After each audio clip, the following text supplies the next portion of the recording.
इस कहानी के लेखक हैं राहुल सैनी। हाईवे 27 की आखिरी सवारी। अगर आप रात में कभी सुनसान हाईवे पर अकेले सफर करते हैं तो मेरी एक बात हमेशा याद रखिए। अगर कोई आदमी आधी रात के बाद सड़क के बीचों बीच खड़ा होकर आपसे लिफ्ट मांगे तो दया दिखाने से पहले एक बार उसकी परछाई जरूर देख लीजिए, क्योंकि मैंने एक बार यह गलती की थी और आज तक उसकी कीमत चुका रहा हूँ। मेरा नाम रोहन है। मैं पिछले 12 साल से ट्रक चलाता हूँ। रातें, सुनसान सड़कें, घने जंगल, ये सब मेरी रोजमर्रा की जिंदगी का हिस्सा है। लोग कहते हैं कि हाईवे पर भूत मिलते हैं, लेकिन मैं हमेशा हंसकर कहता था, मरने के बाद कोई वापस नहीं आता। काश उस रात भी मैं यही सोचता रहता। मेरी 6 साल की एक बेटी है, परी। हर बार जब मैं सफर पर निकलता वह दौड़कर मेरे गले लग जाती, फिर मेरी जेब में एक छोटी सी चॉकलेट रख देती और कहती, पापा रास्ते में डर लगे तो इसे खा लेना, फिर आपको डर नहीं लगेगा। मैं हंस देता, उसे माथे पर चूमता और वादा करता, सुबह होने से पहले वापस आ जाऊंगा। लेकिन उस रात मैं अपना सबसे बड़ा वादा तोड़ने वाला था। दिसंबर की कड़कड़ाती ठंड थी। रात के लगभग 2:30 बजे थे। मैं राष्ट्रीय राजमार्ग 27 से जयपुर की तरफ लौट रहा था। ट्रक में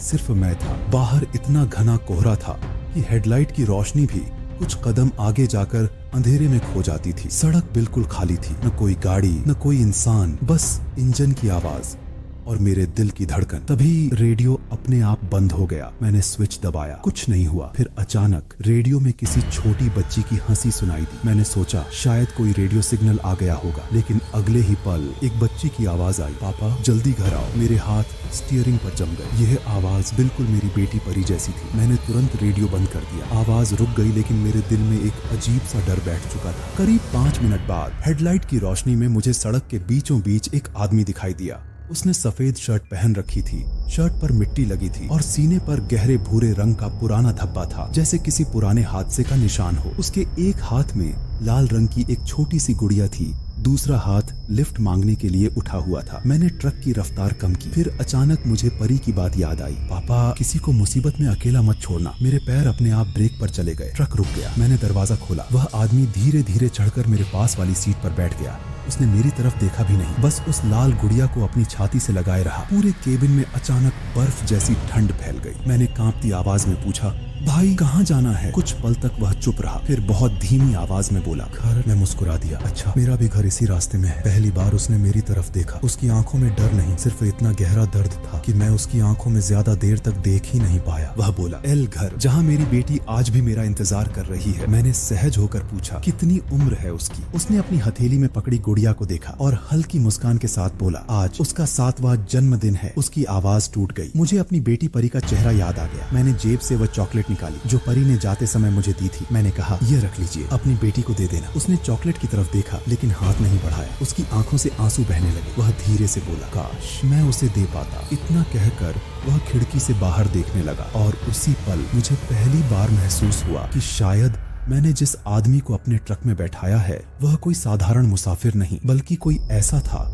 जो बहुत पहले अपना घर खो चुका था। उसने अपनी हथेली में पकड़ी गुड़िया को देखा और हल्की मुस्कान के साथ बोला, आज उसका 7वां जन्मदिन है। उसकी आवाज टूट गई। मुझे अपनी बेटी परी का चेहरा याद आ गया। मैंने जेब से वह चॉकलेट निकाली जो परी ने जाते समय मुझे दी थी। मैंने कहा, यह रख लीजिए, अपनी बेटी को दे देना। उसने चॉकलेट की तरफ देखा, लेकिन हाथ नहीं बढ़ाया। उसकी आंखों से आंसू बहने लगे। वह धीरे से बोला, काश मैं उसे दे पाता। इतना कहकर वह खिड़की से बाहर देखने लगा और उसी पल मुझे पहली बार महसूस हुआ कि शायद मैंने जिस आदमी को अपने ट्रक में बैठाया है वह कोई साधारण मुसाफिर नहीं, बल्कि कोई ऐसा था जो बहुत पहले अपना घर खो चुका था। उसकी आखिरी बात सुनकर मेरे पूरे शरीर में सिहरन दौड़ गई। मैंने माहौल बदलने के लिए मुस्कुराते हुए पूछा, भाई साहब आपका नाम क्या है? वह कुछ पल चुप रहा, फिर बोला, नाम जानकर क्या करोगे, लोग मुझे भूल चुके हैं। मैंने जिद की। उसने बहुत धीरे से कहा, राघव। उसका नाम सुनते ही न जाने क्यों मेरे दिल में एक अजीब सी बेचैनी होने लगी। कुछ मिनट तक हम दोनों बिल्कुल चुप रहे, सिर्फ ट्रक का इंजन चल रहा था।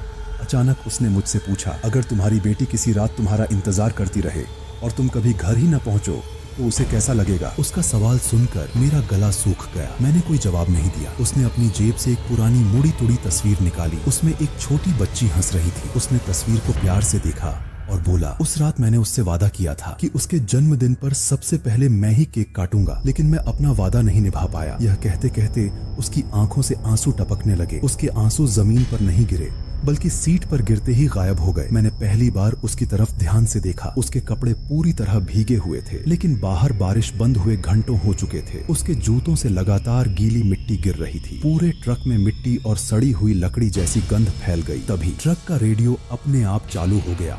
इस बार कोई गाना नहीं, बल्कि एक पुरानी समाचार बुलेटिन चल रही थी। राष्ट्रीय राजमार्ग 27 पर हुए भीषण सड़क हादसे में ट्रक चालक राघव शर्मा की दर्दनाक मौत। मेरे हाथों से स्टीयरिंग लगभग छूट गया। मैंने तुरंत रेडियो बंद कर दिया, लेकिन आवाज बंद नहीं हुई। वह पूरे ट्रक में गूंजती रही। मैंने घबराकर अपने बगल में देखा, सीट खाली थी। राघव गायब हो चुका था। मैंने जोर से ब्रेक लगाया। ट्रक सड़क के किनारे रुक गया। मैं बाहर निकला। चारों तरफ घना कोहरा था। तभी पीछे से वही आवाज आई, मैं यहाँ हूँ। मैंने पलट कर देखा। राघव सड़क के दूसरी तरफ खड़ा था। वह मुस्कुरा रहा था, लेकिन इस बार उसकी मुस्कान में दर्द नहीं, कुछ और था। उसने धीरे से अपना हाथ उठाया और हाईवे के नीचे गहरी खाई की तरफ इशारा किया। मैंने हिम्मत करके नीचे देखा। मेरी सांस रुक गई। नीचे जंग लगी रेलिंग के पास एक पुराना टूटा हुआ ट्रक पड़ा था। उसका नंबर मेरे ट्रक के नंबर से बिल्कुल मिलता जुलता था और ड्राइवर की सीट पर जो लाश बैठी थी उसका चेहरा मेरा अपना था। मैं चीख पड़ा। मैं पीछे हटने लगा। अभी राघव बोला, अब याद आया, 3 महीने पहले यहीं तुम्हारा भी एक्सीडेंट हुआ था। तुम उस रात बच नहीं पाए थे, जिसे तुम पिछले 3 महीने से जिंदगी समझ रहे थे। वह सिर्फ तुम्हारी अधूरी इच्छा थी। मेरे हाथ कांपने लगे। मेरे दिमाग में एक एक करके सब याद आने लगा। उस रात तेज बारिश, फिसलता हुआ ट्रक, टूटती हुई रेलिंग और फिर अंधेरा। मैं जमीन पर बैठ गया। मेरी आंखों से आंसू बहने लगे। मैं बुदबुदाया, नहीं, मेरी बेटी परी, वह मेरा इंतजार कर रही होगी। राघव मेरी तरफ आया। उसने पहली बार मेरे कंधे पर हाथ रखा। उसका हाथ बर्फ से भी ठंडा था। वह बोला, हम दोनों एक जैसे हैं। हम दोनों अपने वादे पूरे नहीं कर पाए, लेकिन अब चलने का समय हो गया है। उसी क्षण मेरा मोबाइल बज उठा। स्क्रीन पर लिखा था, परी कॉलिंग। मैं रोते हुए कॉल उठाने ही वाला था कि राघव ने मेरा हाथ पकड़ लिया। उसने कहा, मत उठाओ, यह तुम्हारी बेटी नहीं, उसकी याद है और यादें कभी वापस नहीं आती। मेरे हाथ से मोबाइल छूट गया। स्क्रीन टूट गई, लेकिन कॉल बंद नहीं हुई। मोबाइल के स्पीकर से मेरी बेटी की मासूम आवाज गूंज रही थी, पापा आप आज भी नहीं आए। मैंने आपका जन्मदिन वाला केक अभी तक नहीं काटा। मैं जोर जोर से रोने लगा। धीरे धीरे मेरे आसपास का हाईवे धुंधला होने लगा। कोहरा, सब कुछ निगल गया। जब मेरी आंखें आखिरी बार खुली तो मैंने देखा, मैं और राघव दोनों सड़क के किनारे खड़े थे और दूर से एक नया ट्रक हमारी तरफ आ रहा था। राघव ने मेरी तरफ देखा और बहुत शांत आवाज में कहा, अब हमारी बारी खत्म हुई, अगली सवारी आने वाली है। आज भी राष्ट्रीय राजमार्ग 27 पर रात के बाद ट्रक चलाने वाले कई ड्राइवर दावा करते हैं कि उन्हें कभी कभी सड़क किनारे 2 आदमी दिखाई देते हैं। एक के हाथ में लाल गुड़िया होती है और दूसरे की जेब से एक छोटी सी चॉकलेट झांक रही होती है। दोनों कभी जबरदस्ती लिफ्ट नहीं मांगते, बस खामोशी से देखते रहते हैं। और जो ड्राइवर दया दिखाकर ट्रक रोक देता है, वह अगली सुबह कभी अपने घर नहीं पहुंचता, क्योंकि कुछ रास्ते मंजिल तक नहीं जाते, वे सिर्फ इंतजार करने वालों की दुनिया में ले जाते हैं। अगर आपको यह कहानी पसंद आई हो और आखिर तक आपका दिल धड़कता रहा हो तो इस वीडियो को लाइक जरूर करें और चैनल को सब्सक्राइब करें, क्योंकि यहाँ हम ऐसी ही रहस्यमयी, डार्क और डरावनी कहानियां लेकर आते हैं जो सिर्फ सुनाई नहीं जाती, महसूस भी होती है। लेकिन याद रखिए, हर डरावनी कहानी सिर्फ एक कहानी नहीं होती। कुछ कहानियां किसी की अधूरी सच्चाई भी हो सकती है। मिलते हैं अगली वीडियो में एक और ऐसे रहस्य के साथ जो शायद आज भी किसी अंधेरे जंगल, किसी सुनसान गांव या किसी वीरान हाईवे पर आपका इंतजार कर रहा है। तब तक रात में सफर करते समय अपने पीछे आती आहटों पर कभी भरोसा मत कीजिए। जय हिंद।